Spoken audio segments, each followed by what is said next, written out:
విశాఖలో పలు హోటల్స్, రెస్టారెంట్లలో తనిఖీలు చేపట్టారు ఫుడ్ సేఫ్టీ, లీగల్ మెట్రాలజీ అధికారులు.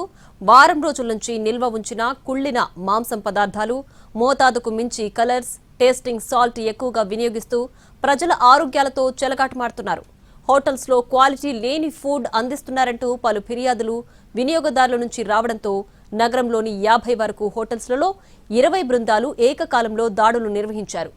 జగదాంబ ఏరియాలోని ఆల్ఫా మాయా హోటల్లో చేపట్టిన తనిఖీల్లో 4-5 రోజులుగా డీ ఫ్రీజర్లో ఉంచిన చికెన్, మటన్, చేపలు, పీతలు గుర్తించారు.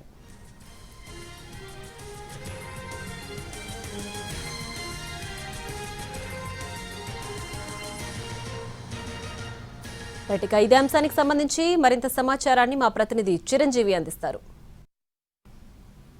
పలు హోటల్స్, రెస్టారెంట్లలో నిల్వ ఉంచినటువంటి ఆహార పదార్థాలను అమ్ముతూ వినియోగదారుల జీవితాలతో చెలగాటమాడుతున్నారు. ఈ నేపథ్యంలో వరుసగా ఫిర్యాదులు రావడంతో అటు ఫుడ్ సేఫ్టీ అధికారులు మొత్తం నగర వ్యాప్తంగా కూడా తనిఖీలు చేపట్టినటువంటి ఘటన ప్రస్తుతం మనం చూస్తున్నాం. ఈ నేపథ్యంలోనే గత 3-4 రోజుల నుంచి కూడా ఆహార పదార్థాలు నిల్వ ఉంచినట్టు మనకి స్పష్టంగా తెలుస్తుంది. దానికి సంబంధించి ప్రస్తుతం ఇటు ఏదైతే ఫుడ్ సేఫ్టీ అధికారులతో పాటు లీగల్ మెట్రాలజీ డిపార్ట్మెంట్ అధికారులు కూడా వరుసగా దాడులు చేపడుతున్నారు. ముఖ్యంగా విశాఖలో ఉన్నటువంటి అన్ని ఏవైతే ఫిర్యాదులు వచ్చాయో ఆ రెస్టారెంట్లు అన్నింటిలో కూడా ప్రస్తుతం తనిఖీలు చేపడుతున్నారు. అందులో భాగంగా ఫ్రిడ్జ్ లో ఉంచినటువంటి ఆహార పదార్థాలన్నింటినీ కూడా చెక్ చేస్తున్నారు. ఎక్కడైతే క్వాలిటీ లేనటువంటి ఆహార పదార్థాలు ఉన్నాయో వాటన్నింటి మీద కూడా దృష్టి పెట్టి వాటిని ల్యాబ్కు పంపించే అవకాశం కూడా కనిపిస్తుంది. అయితే 3-4 రోజుల నుంచి కూడా ఈ ఫ్రిడ్జ్ లో ఈ ఆహార పదార్థాలు, ముఖ్యంగా ఈ మాంసం పదార్థాలు ఏవైతే ఉన్నాయో చికెన్, మటన్, అదేవిధంగా ఫిష్, ప్రాన్ ఇటువంటివి మనం చూస్తున్నాం. వీటన్నిటిని కూడా ప్రస్తుతం అయితే అధికారులు తనిఖీలు చేస్తున్నారు. మనతో మాట్లాడడానికి ఫుడ్ సేఫ్టీ అధికారి అప్పారావు గారు ఉన్నారు. ఆయనతో మాట్లాడే ప్రయత్నం చేద్దాం. సార్, ఓవరాల్ గా ఎటువంటి తనిఖీలు చేపడుతున్నాం, మనం ఎటువంటి మొత్తం అన్ని కూడా తనిఖీల్లో భాగంగా ఆహార పదార్థాలు గుర్తించడం జరిగింది? సార్, ఇప్పుడు ఎక్కువగానే మేము మొత్తం మీరు మా జేడీ గారు చెప్పిన దాని ప్రకారం మేము ఏంటంటే మొత్తం అన్ని హోటల్స్ కూడా రేట్ చేయడం జరిగింది. ఎక్కువగా ఏంటంటే స్టేల్ ఫుడ్ ఉంది. వైజాగ్లో మేము నేను పెట్టేవి కూడా ఎక్కువ కేసులు అవి పెడుతున్నాం. మినిమం వారానికి 2-3 కేసులు స్టేల్ ఫుడ్ ఎక్కువగా ఉన్నవి మేము రిజిస్టర్ చేయడం జరుగుతుంది. సో ఏంటంటే వాళ్ళకి 58 ప్రకారం చేస్తారు. రెండోది ఏంటంటే ప్రజలకు ఏంటంటే అసలు సేఫ్టీ ఫుడ్ ఇస్తున్నారా లేదా అని చూసి కన్సూమర్ చేయవలసిందిగా కోరుతున్నామండి. మేము ప్రస్తుతం అయితే అధికారులు అయితే క్షుణ్ణంగా పరిశీలిస్తున్నారు. ముఖ్యంగా ఆ డీప్ ఫ్రిడ్జ్ లో వీటిలో ఉంచినటువంటి ఆహార పదార్థాలన్నింటినీ కూడా పరిశీలిస్తున్న పరిస్థితి. దీనికి సంబంధించి ప్రస్తుతం మనతో జాయింట్ డైరెక్టర్ ఉన్నారు, ఆయనతో మాట్లాడే ప్రయత్నం చేద్దాం. సార్, చెప్పండి సార్, ఎటువంటి పదార్థాలను మనం గుర్తించడం జరిగింది? ఇక్కడ మనం చూస్తున్నాం ప్రజల జీవితాలతో వీళ్ళంతా కూడా చెలగాటం ఆడుతున్నారు. ఎందుకంటే 3-4 రోజుల నుంచి నిల్వ ఉంచిన ఫుడ్ ను కూడా ఇస్తున్నటువంటి పరిస్థితి. వాళ్ళ నుంచి కూడా ఫిర్యాదులు వస్తున్నాయి. ఏ విధంగా చూడాలి? అందరికీ నమస్కారం. నా హోటల్ చూసాం. ఇప్పుడు ఈ హోటల్లో పరిశీలిస్తే 10 రకాల ఫుడ్స్, ఆఖరికి తండూరీ కూడా ఫ్రిడ్జ్ లో పెట్టి అమ్ముతా ఉన్నారు. అప్పుడు తయారు చేసేవాల్సిన తండూరీ కూడా ఫ్రిడ్జ్ లో పెట్టారు. ఈ కింద పెట్టిన అన్ని కూడా కుక్కుడు ఫుడ్స్ ఫ్రిడ్జ్ లో పెట్టి, మిగిలిపోయిన అన్ని కూడా ఫ్రిడ్జ్ లో పెట్టి రెడీ టు సేల్. తర్వాత మసాలాలు తయారు చేసుకొని ఒక నెలకు తయారు చేసుకొని నెలకు తయారు చేసుకొని అది ఫ్రిడ్జ్ చేసి ఎట్లా పాడైపోయినాయి చూడండి. ఆ మసాలాలు కూడా దీనికే వాడుతూ ఉన్నారు. తర్వాత ఈ ఏదైతే ముడి సరుకులు ఉన్నాయో దేనికి లేబుల్స్ లేవు. లేబుల్స్ నేను ఇప్పుడు ఎప్పుడు తయారు చేశారు, ఎప్పుడు ఫీల్ చేశారు, ఎప్పుడు చేశారో తెలీదు. ఇవన్నీ ఫ్రిడ్జ్లో ఉన్నారు. ఈ బ్రెడ్లు, ఆఖరికి బ్రెడ్లు కూడా ఫ్రిడ్జ్లో పెట్టారు. ఫ్రిడ్జ్ పెట్టి అమ్ముతున్నారు. ఈ మొత్తం ఏది డేట్స్ లేవు. డేట్స్ అయిపోయిన ఫ్రిడ్జ్లు కానీ అవన్నీ కూడా డేట్స్ అయిపోయినాయి. తర్వాత కుక్కర్లో అన్నం కూడా ఫ్రిడ్జ్లో పెట్టారు. తర్వాత అతి దారుణమైన విషయం ఏంటంటే కోళ్లు ఈ బస్తాలో పెట్టి దాంట్లో పెడతా ఉన్నారు. ఉన్నాయి కోళ్లను కూడా అదే విధంగా చేసి ఆ బస్తాలో పెట్టి ఫ్రిడ్జ్లో పెడతా ఉన్నారు. యాక్చువల్గా అంబియన్స్ చూస్తే, కింద అంబియన్స్ చూస్తే నీట్గా ఉంది. కానీ ఇక్కడికి వచ్చిన తర్వాత మాత్రం ఇవన్నీ ఫ్రిడ్జ్డ్ ఫుడ్, ఇందాక మీకు చెప్పినట్టు కలరు, ఫ్రిడ్జ్డ్ ఫుడ్, తర్వాత అన్లేబుల్డ్ ఫుడ్స్, ఎప్పుడు తయారు చేశారో ఎప్పుడు కొన్నారో తెలియదు. బ్రెడ్స్, ఈ బ్రెడ్స్ అన్నీ కూడా పాడైపోయిన బ్రెడ్స్ తీసుకొచ్చి ఫ్రిడ్జ్ చేసి ఇలా పెడతా ఉన్నారు. తర్వాత ఏటికి కూడా వీటన్నిటికీ లేబుల్స్ లేవు, ఎప్పుడు తయారు చేసింది లేదు, బిల్స్ లేవు. అంటే మీ ద్వారా మేము తెలియజేసేది ఏంటంటే కన్జ్యూమర్కి కానీ యాజమాన్యానికి కూడా మేము ఎవరిని ఇబ్బంది పెట్టాలని కాదు, కానీ కన్జ్యూమర్కి మంచి ఆహార పదార్థం అందించాలనే లక్ష్యంతో రైట్స్ జరుగుతుంది. కానీ ఏ హోటల్లో చూసినా కానీ కంప్లీట్ స్టైల్డ్ ఫుడ్ ఫ్రిడ్జ్లో పెడతా ఉన్నారు. తర్వాత స్టైల్డ్ మసాలాలు నెలకు సరిపోని కలుపుకోవాల్సిన అవసరం ఏముందో అర్థం కావట్లేదు. చూడండి, ఇది పాడైపోయిన దాంట్లో నీరు వచ్చేసింది. నీరు వచ్చి తర్వాత ఏమైతే బ్యాక్టీరియల్ కంటామినేషన్ వచ్చింది.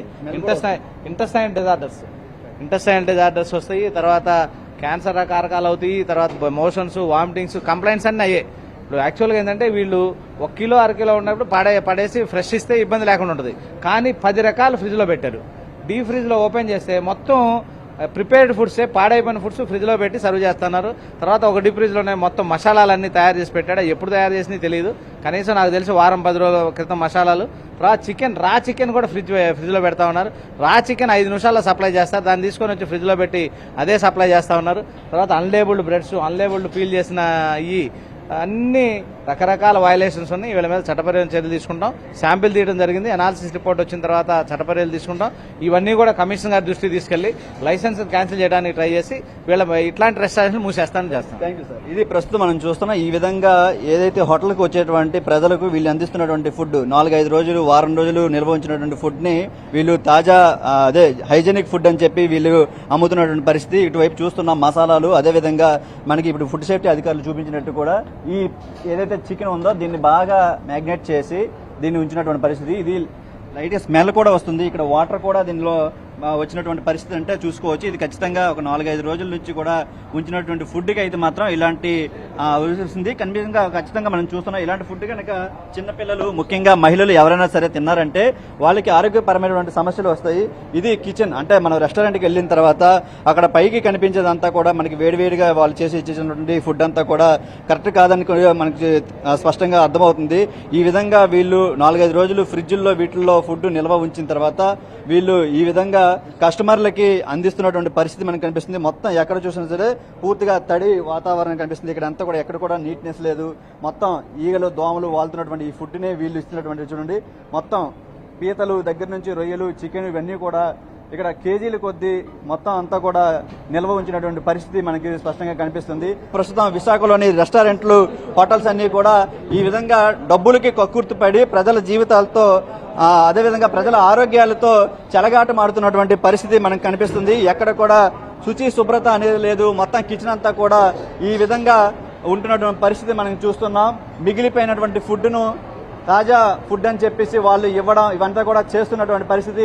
ఈ విధంగా ప్రస్తుతం విశాఖలో ఫుడ్ సేఫ్టీ అధికారులు చేపట్టినటువంటి తనిఖీల్లో భాగంగా మనం చూస్తున్నాం. అన్ని ఒక్కొక్క నిజాలన్నీ కూడా బయటకు వస్తున్నటువంటి పరిస్థితి కనిపిస్తుంది. మరి ఈ విధమైనటువంటి ఫుడ్ తింటే మాత్రం ఖచ్చితంగా హాస్పిటల్ పాలవడం ఖచ్చితంగా మనకి కనిపిస్తుంది. ఎందుకంటే 3-4 రోజులు అదేవిధంగా వారం రోజులు నిల్వ ఉంచినటువంటి ఫుడ్ని తీసుకోవడం వల్ల చాలా ఆరోగ్య సమస్యలు వస్తాయి. ముఖ్యంగా చిన్నపిల్లల్లో, మహిళల్లో, గర్భిణీ స్త్రీలు వీళ్ళందరిలో కూడా ఖచ్చితంగా ఆరోగ్య సమస్యలు, అవి కూడా క్యాన్సర్ లాంటి ప్రమాదకరమైనటువంటి ఆరోగ్య సమస్యలు వచ్చే అవకాశం ఉంటుంది. కాబట్టి ఫుడ్ హోటల్స్కి వెళ్ళేటప్పుడు, ఫుడ్ తినేటప్పుడు అది క్వాలిటీ ఉందా లేదా చెక్ చేసుకోవాలి. దీంతో పాటు వినియోగదారులకి నాణ్యమైన ఫుడ్ అందించేందుకు కూడా హోటల్స్ అన్నీ కూడా ఉండాలని చెప్తున్నటువంటి పరిస్థితి కనిపిస్తుంది. ఇప్పుడైతే మాత్రం విశాఖలో ఎటువంటి క్వాలిటీ పాటించడం లేదు, నాణ్యత లేని ఫుడ్ని అయితే అందిస్తున్న పరిస్థితి కనిపిస్తుంది. దీని మీద ప్రస్తుతం సంబంధిత అధికారులు ఆగ్రహం వ్యక్తం చేస్తున్నారు. ఇటువంటివి రిపీట్ అయితే మాత్రం కఠిన చర్యలు తీసుకుంటామని చెప్తున్నారు.